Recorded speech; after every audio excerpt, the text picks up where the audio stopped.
View.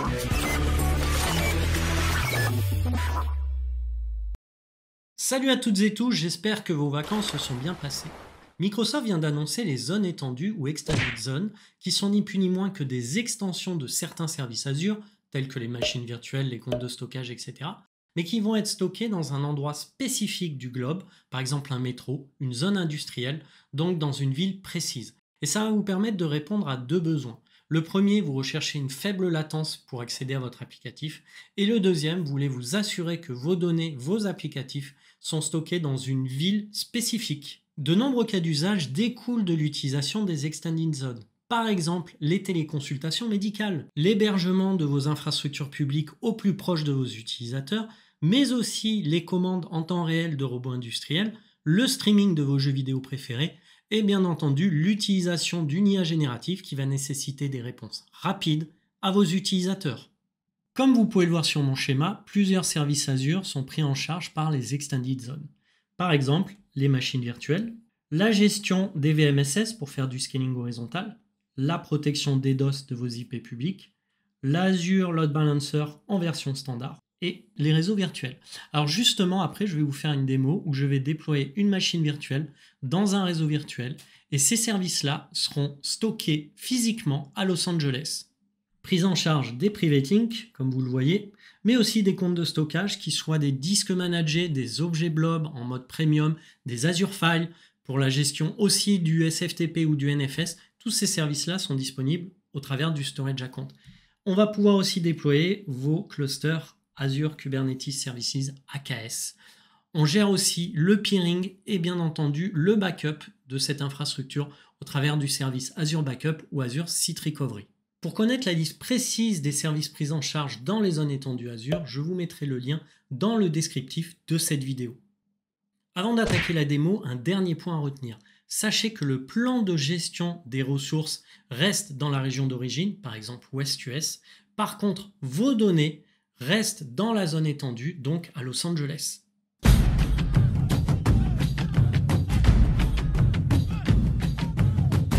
Pour pouvoir déployer une ressource telle qu'une machine virtuelle dans une zone étendue telle que Los Angeles, il faut d'abord demander l'accès à Microsoft. Et ça se fait au travers de deux commandes. La première, Register Azure Resource Provider et on cible Edge Zone, ça va vous permettre d'activer le service en preview depuis votre abonnement Azure cible.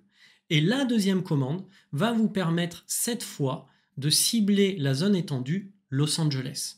La voici qui apparaît à votre écran. Je vous mettrai le lien vers la documentation directement dans la description de cette vidéo. Une fois mon service activé sur mon abonnement, je n'ai plus qu'à créer un réseau virtuel dans la zone étendue Los Angeles et lui associer une machine virtuelle, elle aussi stockée dans la zone étendue Los Angeles. Donc pour y parvenir, c'est très simple. Je vais dans un groupe de ressources, je clique sur Create et là, dans la Marketplace, je vais taper tout simplement Virtual Network.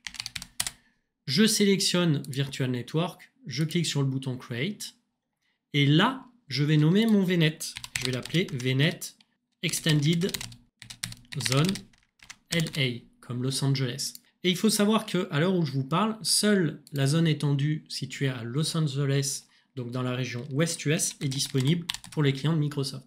Donc je vais faire une recherche sur West US et là, vous voyez, je clique sur Deploy an Azure Extended Zone. Et je vais sélectionner la zone Los Angeles en cliquant sur le bouton Select. Je laisse toutes les options par défaut, que ce soit en termes d'espace d'adressage, de sécurité. Je clique sur le bouton Review and Create et bien entendu maintenant sur le bouton Create pour lancer la création de mon réseau virtuel dans une ville bien spécifique, à savoir Los Angeles, de la région West US. Mon réseau virtuel étant créé, maintenant je vais créer tout simplement une machine virtuelle. Donc je clique sur Create, je tape dans la Marketplace cette fois Virtual Machine, je sélectionne le premier résultat, Create. Alors vous allez voir que les options sont toutes les options qu'on connaît jusqu'à présent, sauf que ici, bien entendu, je vais nommer ma VM VM1 LA comme Los Angeles, et là je vais dire que je vais la déployer donc, dans la région West US, mais en particulier dans une zone étendue qui est Los Angeles. Je sélectionne le système d'exploitation Windows Server 2022 Data Center.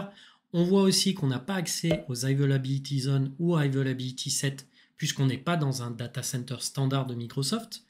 Je spécifie la taille de ma machine virtuelle, dans mon cas du D4S V3, un login et un password pour accéder en RDP à ma machine virtuelle. Et enfin, ce qui va nous intéresser particulièrement, c'est l'onglet Networking Réseau, où là on voit qu'Azure a présélectionné pour moi le seul réseau virtuel qui est dans la zone étendue Los Angeles. Je l'avais nommé VNet Extended Zone LA. Je n'ai plus qu'à cliquer sur les boutons Review and Create et bien entendu sur le bouton Create pour lancer la création de ma machine virtuelle dans la zone étendue Los Angeles. 1 minute later. Petit aparté pendant la création de la machine virtuelle pour vous dire que lorsque vous utilisez un service en preview, il est soumis à des conditions bien spécifiques. Et ce que je vous invite, c'est d'aller voir le site dont je vous mettrai le lien dans le descriptif de la vidéo, qui va lister tous les services Azure qui sont actuellement en preview et vous permettre d'en savoir plus sur quelles sont les conditions d'utilisation de ces services en préversion. Ma machine virtuelle est désormais accessible depuis la ville de Los Angeles. Comme vous le voyez, je suis connecté en RDP dessus. Pour bien comprendre le positionnement des zones étendues Azure par rapport à d'autres services existants tels que Azure CDN, Azure Stack HCI ou même Azure Arc, ce que je vous propose, c'est cette petite mind map que j'ai rapidement rédigée. Donc ce qu'on peut voir en haut à droite, c'est que l'Azure CDN, lui, il va cibler les web apps via les protocoles HTTP, HTTPS pour vous permettre de mettre en cache le contenu statique ou dynamique de vos sites web au plus proche de vos utilisateurs. Il est souvent associé à un load balancer type Frondor et surtout, il est hébergé dans Azure. Alors qu'à l'inverse, Azure Stack HCI est lui placé dans votre réseau on-premise au travers d'un matériel fourni par un prestataire et vous allez pouvoir avoir que quelques services Azure qui vont être gérés, mais d'un autre côté, c'est une solution hyper convergée complète proposée par Microsoft.